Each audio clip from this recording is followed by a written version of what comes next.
Vodafone muss SIM-Karten verschenken, Emotet-Malware in der Schweiz und wer steht eigentlich hinter der SolarWinds-Attacke? Das und mehr in der heutigen Folge Cybersecurity Freitags mit Fejas. Der italienische Mobilfunkdienstleister Ho.Mobile, welcher zur Vodafone-Gruppe gehört, hat am Montag angekündigt, dass die Daten von etwa 2,5 Millionen Kunden gestohlen wurden. Darunter befinden sich hauptsächlich Adressdaten, Geburtsdaten und andere sensible Informationen. Finanzdaten wie Kreditkarteninformationen wurden anscheinend nicht gestohlen. Die Vodafone-Gruppe reagiert nun, indem sie den Kunden entsprechend neue SIM-Karten anbietet.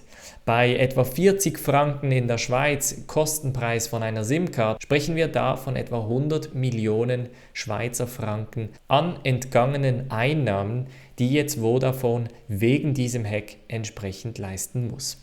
Das Ganze wurde über die Weihnachtsfeiertage bekannt. Man hat dann im Dark Web entsprechende Einträge gefunden, aber offiziell bestätigt wurde die Attacke erst am Montag. Weiter warnt die Schweizer Polizei von einer Emotet-Malware-Welle, die sich momentan vor allem in der Schweiz breit macht. Die Emotet-Malware versucht sich dabei als offizieller Versender, wie zum Beispiel vom Staat, Polizei, anderen Institutionen und auch Banken entsprechend eine E-Mail zu verschicken mit einem Anhang, der Passwort verschlüsselt ist, und sobald man dann diesen Anhang öffnet bzw. diese Fehlermeldung erhalten und die dann auch noch bestätigt, geht es bereits los und die Emotet-Malware ist dann entsprechend installiert. Auch auf Twitter wurde diese Emotet-Welle gemeldet und es sieht wirklich so danach aus, als wäre jetzt explizit auch die Schweiz als Ganzes von dieser Attacke betroffen. Das sind zum Beispiel auch Situationen, bei welchen Exeon Trace, unsere NDR-Lösung, eben Alarm schlagen würde, wenn sie vor allem solche Sachen ausführen und sich plötzlich solche Sachen im Netzwerk breit machen. Das FBI und die NSA sind mit Hochdruck daran, diese SolarWinds-Hack-Attacke weiterhin zu verhindern. Das Ganze ist leider noch nicht ganz durch. Es sind mehrere Gruppen bzw.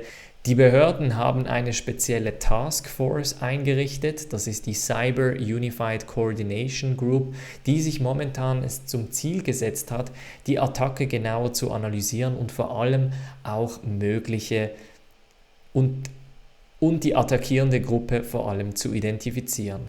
Momentan geht man davon aus, dass die Attacke von Russland stammt, obwohl der Präsident der Vereinigten Staaten, Donald Trump, entsprechend meldete, dass eventuell auch China hinter dieser Attacke stehen könnte. Die SolarWinds-Attacke war vor den Weihnachtsfeiertagen sicherlich eine der größten Hacks in den letzten Jahren und wird wahrscheinlich noch sehr viel Konsequenzen mit sich bringen. Und das zeigt Ihnen auch, dass selbst die besten Regierungen oder die besten Organisationen entsprechend mit Sicherheitslücken unterwegs sind und bei solch einer Attacke entsprechende Schäden als Konsequenzen erhalten. Umso wichtiger ist es eben, dass Sie in Ihrer Sicherheitsstrategie nicht nur den Protection-Teil, also Antivirensoftware, Firewall etc.